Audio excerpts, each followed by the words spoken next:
In a world brimming with complexity, few creatures embody harmony like the honeybee. With tireless precision, she dances from bloom to bloom, each motion guided by millennia upon millennia of instinct, each act in service to the whole. And then there are the beekeepers, watchful stewards of this ancient symbiosis.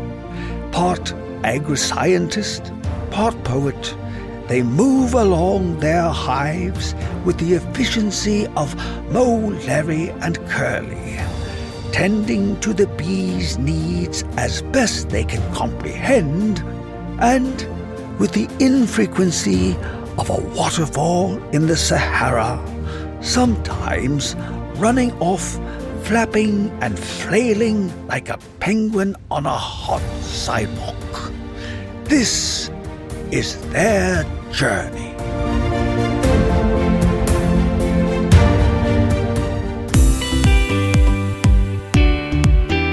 Welcome to Bee Love Beekeeping, presented by our great friends over at Mann Lake. Today we're going to be discussing what the future of beekeeping just might look like. Have you ever pictured robotic arms tending hives?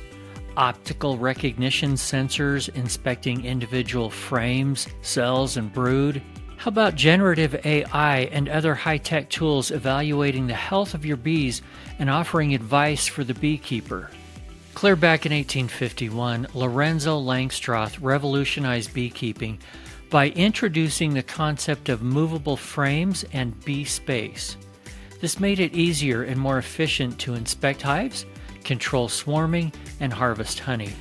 In the last 200 years, there have been, some small modifications to his original design, but really the basic concept of the Langstroth hive has struggled to have any major advances. Of course, there are some different hive designs: the Top Bar, Warray, Flow, Skep, AZ, Long Laying, Dartington, Layens, etc. In the U.S., it's believed that approximately 80% or more of total hives are still the basic Langstroth design. Today, we're going to have a conversation with Eliyah Radzyner, one of the founders and developers of Beewise, a company working with robots, AI, and other tech to revolutionize beekeeping. As always, if you have feedback on what you think about this or other new beekeeping technology discussed on this podcast, hey, please shoot me an email, eric@beelovebeekeeping.com. We love to hear from our listeners. All right, now let's jump right into it. I'd like to welcome our guest today. This is going to be really fun. This is going to be really different.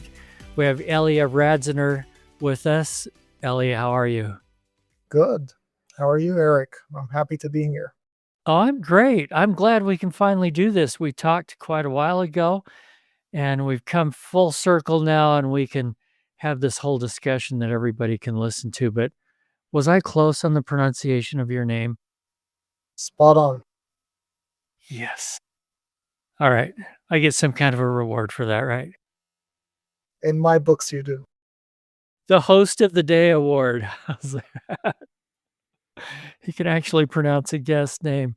Before we jump into this, we're going to be talking, everybody, we're going to be talking about Beewise today and BeeHome. Some people think this only applies to commercial beekeepers, but we're going to learn all about it anyway, whether you are a hobbyist or a sideliner or whatever. This is going to be cool stuff to learn about. Eliyah, let's start with your journey just a little bit. What got you into beekeeping? How long have you been doing it? Where did you do it? There's 10 questions. Just go. Tell us about you and beekeeping. Yeah, so unlike a lot of commercial beekeepers today, I wasn't born into it, so I'm not a second or third generation beekeeper. I was always interested in ag and food, and I actually went to an ag school, kind of like a UC Davis kind of school, where I was getting my bachelor's in plant science. That's where I was introduced to bees by a friend, kind of keeping some bees in his backyard, and suggested I could come and kind of lend a hand and help learn about the bees. Honestly, I just fell in love. I took all the courses that I could at university. And after graduating, I kind of took it up full time and started working for a commercial operation as a beekeeper. Always had my own hives on the side as well. A few years into that, one day out in the field, I had an idea, not really an idea, but more of a thought that computers could do my job better than I could. Oh, ouch. No, that can't be. Beekeeping is too hands-on. I've heard that. That's not the first. I didn't know a lot about, computer vision and robotics, but I knew a little bit. I had friends working in, high tech companies and startups, and I knew what they were up to. And really, today we know that we can actually apply existing technologies. We didn't develop any technology at Beewise, any innovative technology. We're using existing technologies that are applied in other industries in beekeeping. Beekeeping is fascinating, and it is hands-on. But with off-the-shelf technologies today, like computer vision, machine learning, precision robotics, things that are today pretty ubiquitous in other industries, we can actually see what's happening in hives in real time and address it in real time. Actually address the main challenges that beekeepers face today, which is understanding what's happening in the hives before it's too late and fixing it before it's too late. Those two things aren't the same, they're separate. I think those are the two main drivers to colony loss today. But that's what we set out to do. It was 2018 when I had that thought. I was very fortunate in kind of meeting the right people to form the founding team of Beewise. And after that, we were very fortunate with fundraising and the continuous development of the team. Today, we're about 150 people at Beewise, all dedicated to saving the bees. Well, I like how you put it just a minute ago, and I'm going to get this wrong. My memory isn't perfect, but it sounded like you're diagnosing problems before they become too bad, and then you're fixing those problems. What were the words that you used? Yeah, identifying the problem, knowing what's happening in the hive is really key. If you go out and join beekeepers in the field, or if you're looking at YouTube videos of what beekeepers are doing, half of the time we're playing detective. I always felt when I went out to the hives that I'm like Sherlock Holmes, opening this hive and it's not doing as well as the others, and like, okay, what's happened to it and why and when? And what I'm looking at, is that just a symptom, or is that the cause? Did they lose the queen because there was no food, or because the queen was old, or there's something else going on? So you're always playing detective. You don't really know what's going on. And even when you do, it's very often too late, which is the devastating part. I'm sure all your listeners are familiar with going out to the bees and finding empty boxes where the bees used to be. And, that's such a hard feeling, such a hard experience. Or boxes full of dead bees. Yeah. Well, And it's an emotional thing. This principle that you're talking about, I mean, with the big bee die off this year here in North America, it seems like had we diagnosed these things early, we could have fixed a lot of them, and it may not have been so bad. But instead, it was, okay, it's January, we're headed to California. Here come the bees, open up the boxes, and it's too late. So, but you know what? We haven't even told anybody what Beewise is yet. So please give us an overview. What are we talking about here? so I'll actually start off with really the challenges that we're trying to solve, and it's going to be a seamless continuation of the last point we're discussing, and that will help us understand what Beewise is. When I had that thought in 2018 that a computer could do things better, we didn't rush off and build a BeeHome. We didn't know what we wanted to do, but very quickly I had a few people who were interested in the idea of helping bees with technology and understanding what the real problems are. And that's the first thing we did, was really try and look and understand what are the main challenges that beekeepers face today. And we realized that there are three main challenges. The first challenge is what I call distance. Beekeeping is a distributed system.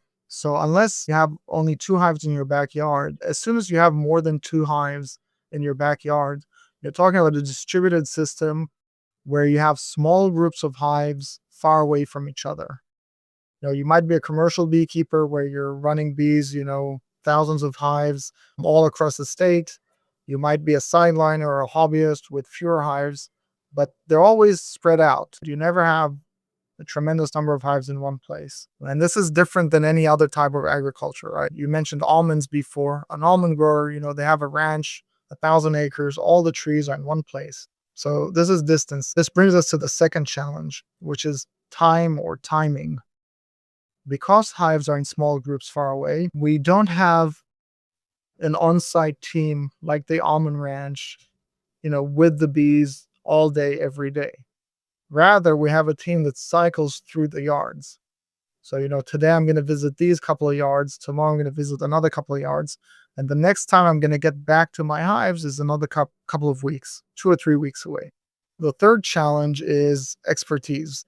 And I think that this is a very powerful one, both for commercial beekeepers and hobbyists. Commercial beekeepers might be very, very experienced beekeepers, but often they're not the ones in the field opening up the hives, trying to determine what's going on with the hives, trying to make decisions. They usually have, labor, employees, often beginning labor. The hobbyists, when I started off as a hobbyist beekeeper, before I got into the commercial aspect, I felt the same. We didn't really know what we were doing. And, we would call people who knew and try to ask and try to understand, but you don't really understand what's going on. It takes a lot of expertise. When we kind of looked at these three challenges, we kind of said, okay, bees have their own challenges. Bees are facing the, for our mite, pesticides that are being applied in their area, and, disease and viruses or forage. Bees are facing all these challenges, but we're trying to help them while we're only, visiting the hive less than 10% of the time with not enough experience and, spending 40% of the time in the car. And suddenly when we looked at the, high loss numbers with, the tools that we were trying to cope with, it suddenly didn't look so absurd. It was always like, we're losing 30-40% of our bees every year. This was, 5-6 years ago before we got up to 60%. And it felt like, how could this be? But when we really took the problem apart and kind of looked at why is it so difficult to keep bees alive, we realized that we just didn't have the tools to cope or to help the bees cope with their challenges, which again, the bee challenges and the beekeeper challenges are different. So just to recap, we're talking about distance, time, and expertise. And when we looked at these three, we realized that a concept that could solve this is what we call today remote beekeeping. What if we could not only see what's happening in the hive, but actually treat it without sending someone out there? Okay, just imagine, again, this is before we had the BeeHome, before we had anything. And we realized if we had this, we could actually provide professional beekeepers, experienced beekeepers, a tool to manage their hives at scale on a per hive basis. Today everything is done with a blanket approach, blanket feeding, blanket treating of mites, antibiotics, everything is done blanket approach. With this type of approach, with remote beekeeping, you can actually treat every hive according to what it needs. If this hive needs feeding today, but this hive doesn't, you can feed this hive and not that hive. If this hive is losing its queen, you can introduce brood from another hive, introduce eggs or larvae from another hive, and help that hive along until you get there so it doesn't become a drone layer. So there are all these things that you can do on a per hive basis if you have the information and the ability to act. So this two-part, right, understand and act is very, very important. So if we go back to this idea of a distributed system, if you can only see what's happening but not be out there in real time, it's not enough. It's not enough. It will let you know, okay, these hives are, starving, or these hives have lost their queen, or these hives have been exposed to pesticide or whatever. And you might be able to prioritize this yard over that yard, but it's only going to marginally help. Because hives, when you're losing 60% of your hives, it means that all the hives are going to face a detrimental challenge throughout the year. Most of them aren't actually going to make it. Most of them are going to die, but some of them you're going to be able to save. You really want to be able to know what's happening early on. Okay, when a hive, for example, loses a queen, it's very easy to solve, within a few days. If you let it go for a few weeks, it's too late, right? Same goes for feeding, same goes for mites, same goes for really anything that the bees are coping with. It's all about timing. So you have to know what's going on early on and treat it early on. If you're a beekeeper like me, we're getting into that favorite time of year, honey harvest. But it can be a lot of work. That's where Mann comes in. They have everything you need to make the job easier, cleaner, and more efficient. Removal aids, refractometers, uncapping tools, extractors, tanks, wax melters, even the jars and labels. Plus, they have free shipping on glass containers. Whether you're a hobbyist with 2 hives or a full-blown commercial operation, Mann has it all. And don't forget your discount code, MLBLove10. It's in the show notes for $10 off your first $100 purchase. So that was 2018. When we came to this understanding of the problem, we realized the solution, again, remote beekeeping. And we started working. We raised some money. And very quickly, by the end of that year, we already had a working prototype out in the field, getting feedback from beekeepers that were using it and working with it. In an iterative process, kind of worked on that until we got to what we have today, which is BeeHome 4.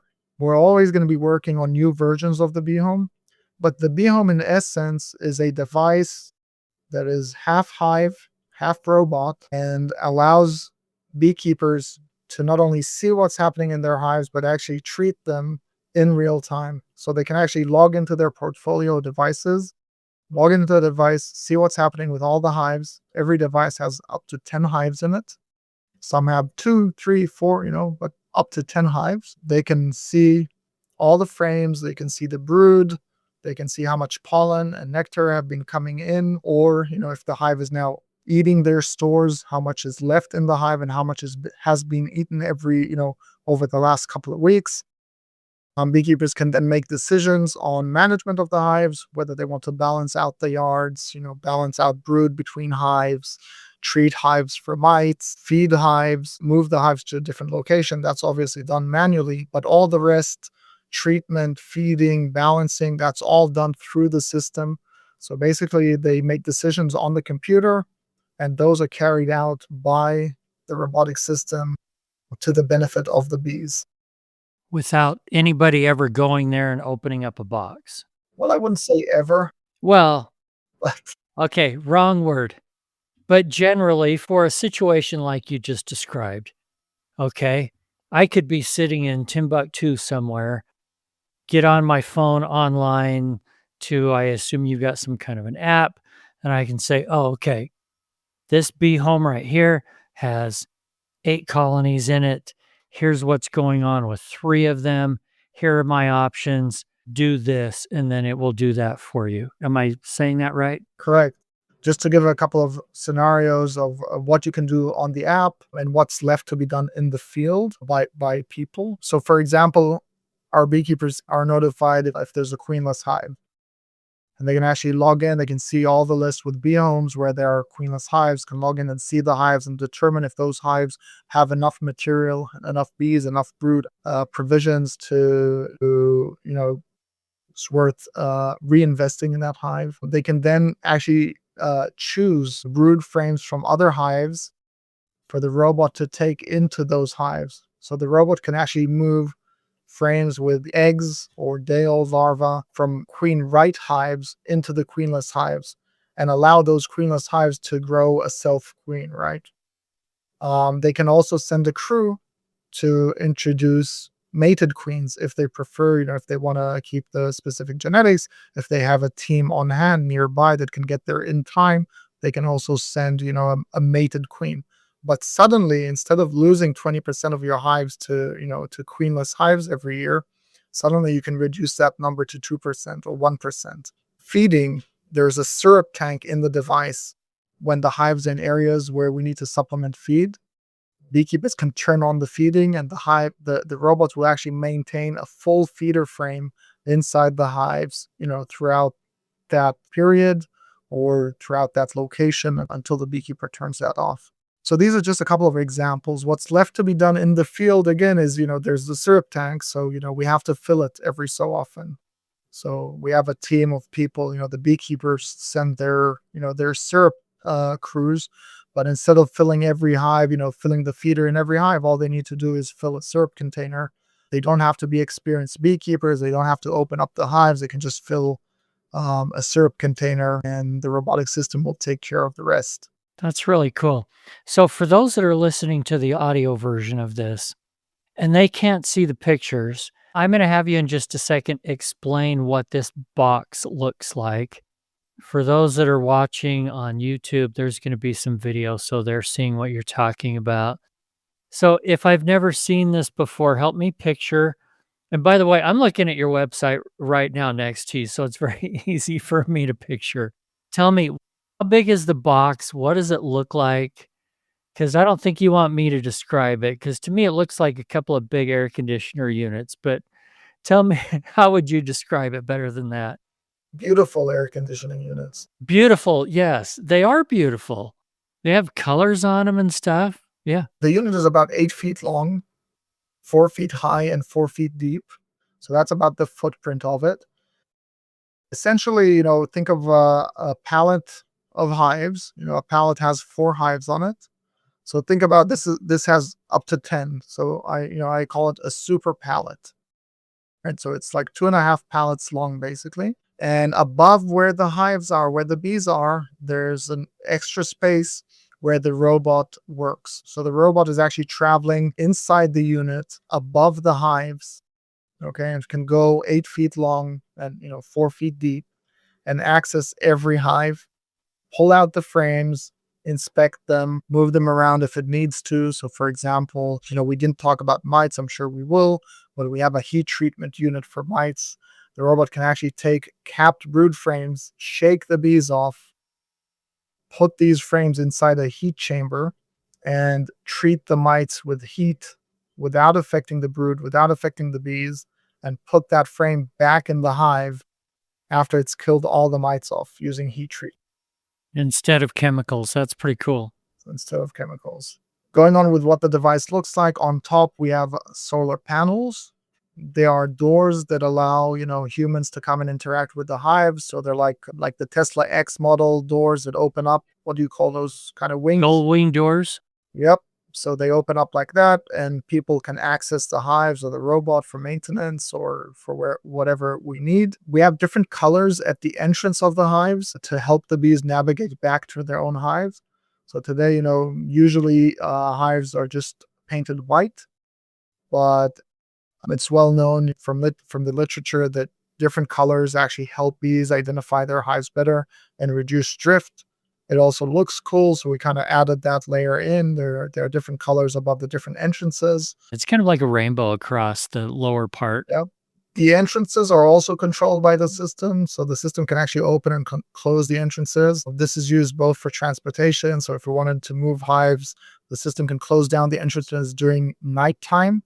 And we can come. We don't have to come when it's dark. We could come, at 7 o'clock, 8 o'clock in the morning, move the bees. But it's also used to regulate the hive entrance size during different times of the year. So when it's cold, the hive entrance is reduced. When it's warmer, it makes the hive entrance a little bit larger, but also to protect them from pesticides. So if we're pollinating a crop and we know the farmer or the neighbor are going to be applying pesticides, we can actually close down the entrances for 24 hours and keep the bees safe and let them go out again once it's safe, 24 hours later or 48 hours later, go out and continue pollination. That helps protect them from pesticides. How do you keep them cool in a situation like that? Is there some ventilation? So the floors have 2 options in them, either mesh or solid. That's actually done manually. So when it's warm, we're going into pollination or into honey production, the beekeepers will open all the bottom boards basically to mesh, and that keeps the bees ventilated. The device itself also knows how to regulate the temperature of the device with fans, so it's never too hot in there. I hate to say you've thought of everything, but you've had a few years to kind of think through this, obviously. And I'm sure you've ran into all kinds of issues. And the one that I am wondering, how in the world do you control this? And that is propolis. It seems like it would just gum up your robot and, how would it work? So what do you do about that? Yeah, propolis was the first thing we looked at when we started iterating with the first prototypes. I would say very, very early on, we had kind of two options that we were considering, two approaches we were considering when it came to hive manipulation and inspection. The first one was, can we build a system that's going to go inside the hive and perform inspection, perform procedures? We realized that is too difficult. And the better option was Langstroth had already invented the removable frame. He'd already invented the bee space, the modern hive that allows us to manipulate the hive by manipulating the frames. And we realized that if we wanted to be able to carry out all the different beekeeping practices that are practiced today, all we really needed to do is build a robotic arm that was able to extract that frame. If you think about all the different practices that beekeepers do today, whether it's feeding, whether it's inspecting the hives, treating mites, collecting honey, it's all done with some sort of form of manipulating the frames in the hive. That's the base of beekeeping. In other words, if you look at beekeeping practices before the invention of Langstroth, before the invention of the removable frame, 100% of the practices were different. So beekeeping today is actually a product of the design of the modern hive. And if we wanted to be able to utilize all these practices with remote beekeeping, we wanted to be able to manipulate the frame just like people do.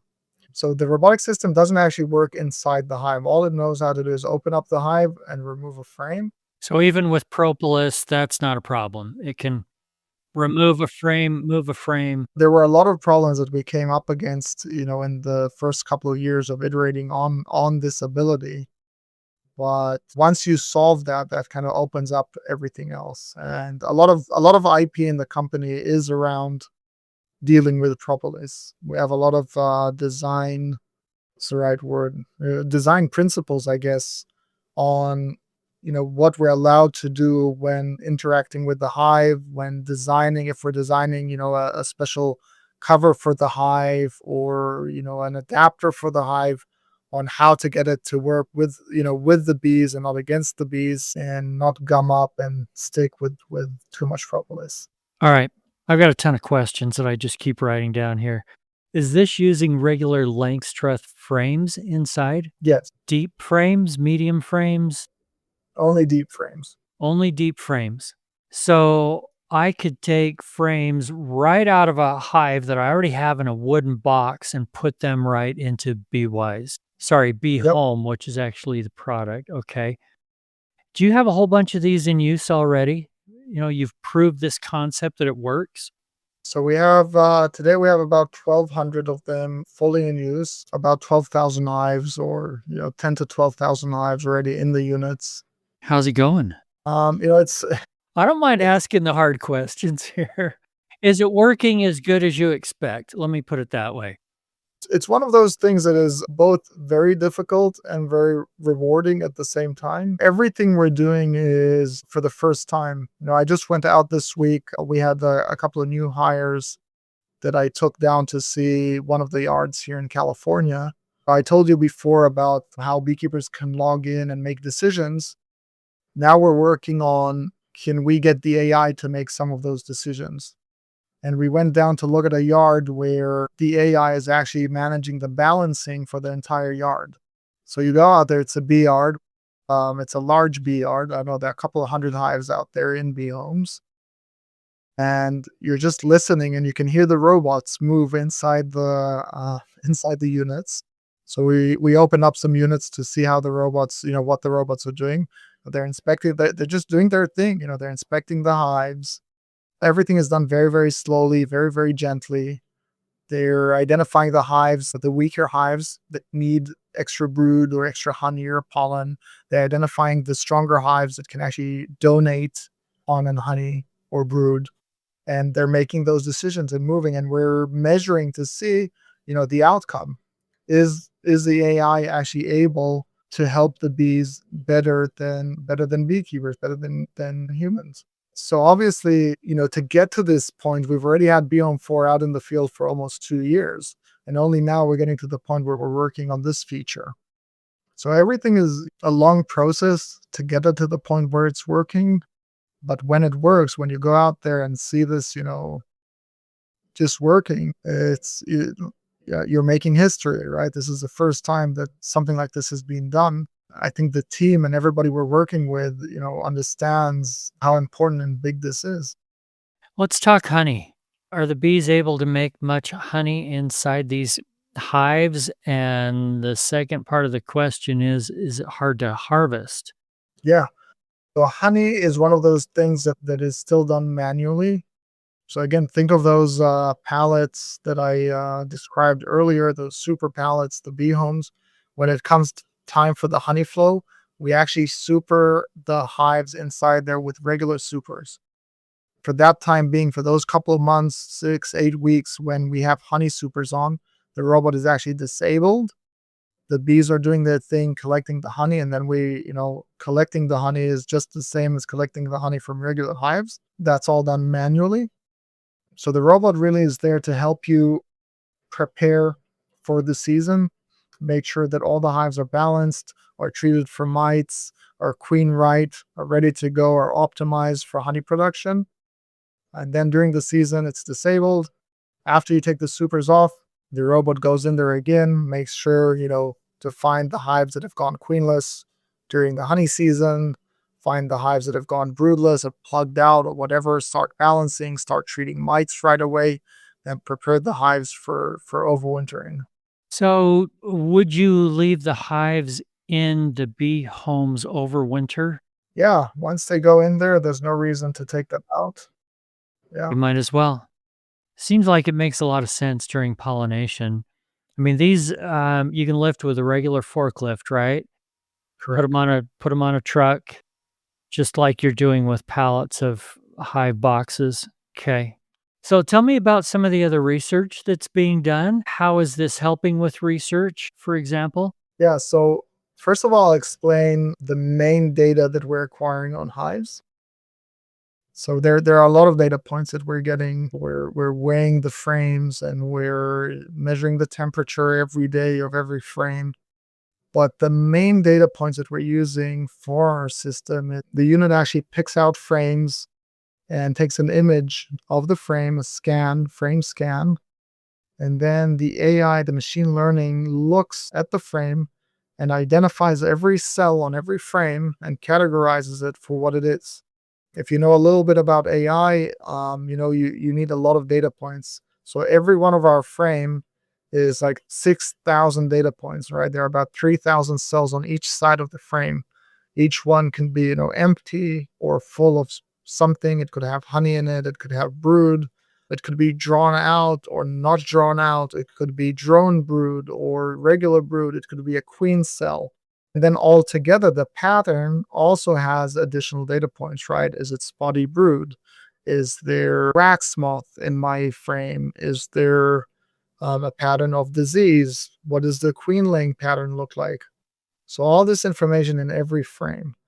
And today we have tens of thousands or hundreds of thousands of these frames, each one containing 6,000 data points over the course of several years, same seasons and thousands of hives.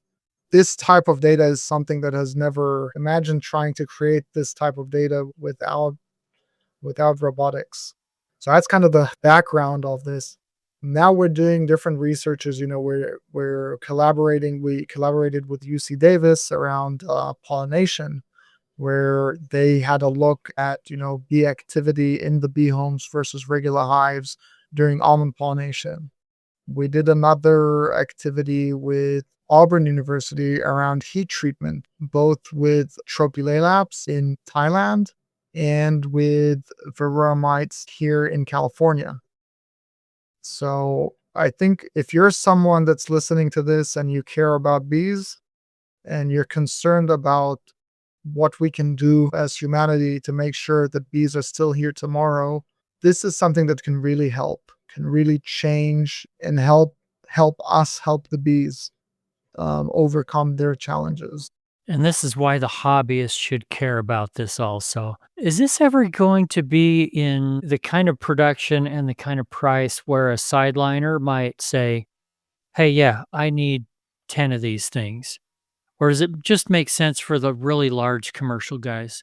So I think as time progresses, we're still out there kind of proving our go to market, proving our price point, proving the business model, proving the technology, right? We're still in that phase. When we get to the point where it just makes more sense economically to keep bees with a bee home than with a wooden box, I think it will almost become, that we're always going to have, which is a good thing, I think, beekeepers who want to keep bees, boutique beekeepers in wooden hives or different types of hives. Today there are thousands of different designs for hives in beekeeping. There's only one that's ubiquitous with commercial beekeepers, which is, the Langstroth hive.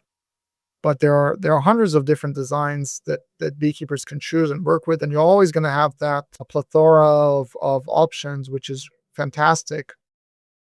But for people who are doing this for economic reasons as well as working with bees, I think at some point it's just going to become the standard way of keeping bees. So it's just like it used to be standard to get from one place to the other with a horse and carriage.